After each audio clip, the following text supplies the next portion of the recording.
Food fest കഴിഞ്ഞു, പല variety ഫുഡുകളുണ്ടായിനി. അതൊക്കെ വിറ്റ് കിട്ടിയ പൈസ ചാരിറ്റിക്ക് കൊടുത്തു. ഫുഡ് ഫെസ്റ്റ് കഴിഞ്ഞു, അടുത്ത് സ്പോർട്സ് ആണ്.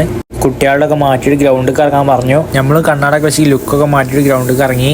പരിപാടി തുടങ്ങി. ഫസ്റ്റിന് ഫുട്ബോൾ ടൂർണമെന്റ് ആണ്. എല്ലാ കളിക്കാർക്കും പോയി കയ്യൊക്കെ കൊടുത്തു, അതേപോലെ ഫോട്ടോ ഒക്കെ എടുത്തു. നല്ല വെയിലുണ്ടായിന്, പക്ഷെ ഇവർക്കൊന്നും വിഷയമല്ല. അങ്ങനെ നമ്മളൊരു ഗോളൊക്കെ ഇട്ടാണ് ഇനാഗ്രേറ്റ് പരിപാടി. ഇനാഗ്രേഷൻ കഴിഞ്ഞു. എല്ലാവരും ബായൊക്കെ പറഞ്ഞ പോവാണ്. എന്റെ ജീവിതത്തിൽ ഞാൻ മറക്കാത്ത ഒരു ദിവസമായിരുന്നത്. ഇത്രയൊക്കെ ഹാപ്പി ആയി നമ്മള്. തിരിച്ച് വീട്ടിൽ പോകണ വഴിക്ക് ഒരു ഇളനീര് കുടിച്ചു, പിന്നെ കയമ്പും കഴിച്ചു. പിന്നെ കൊറിയർ വന്നിന് വാങ്ങാൻ പോയി. അതും വാങ്ങി വീട്ടിലെത്തി. 2 റോബസ്റ്റയും പ്രോട്ടീൻ പൗഡർ ഇട്ടാണ് മിക്സ് ആയാണ് കുടിച്ചു. പുറത്ത് പോയി ഒരു കോഫി കുടിച്ചു. നേരെ ജിമ്മിൽ കയറി. ഇന്ന് പുഷ് ഡേ ആണ്. ഫസ്റ്റ് നമ്മൾ ഇംഗ്ലണ്ട് ചെസ് പ്രസ് അടിച്ചു, സ്മിത്ത് മെഷീനിൽ അടിച്ചത്. അപ്പർ ചെസ്റ്റിന് ഏറ്റവും ഫേവറേറ്റ് ആയ കളി ഇതാണ്.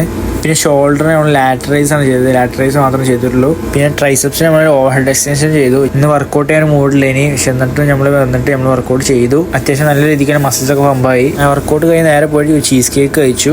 ഇത് നമ്മുടെ മഞ്ചേരി പുതിയ വന്ന ഷോപ്പാണ്. ഞാൻ എന്തായാലും വീട്ടിൽ പോയി. വീട്ടിൽ ചെന്നപ്പോൾ ചപ്പാത്തി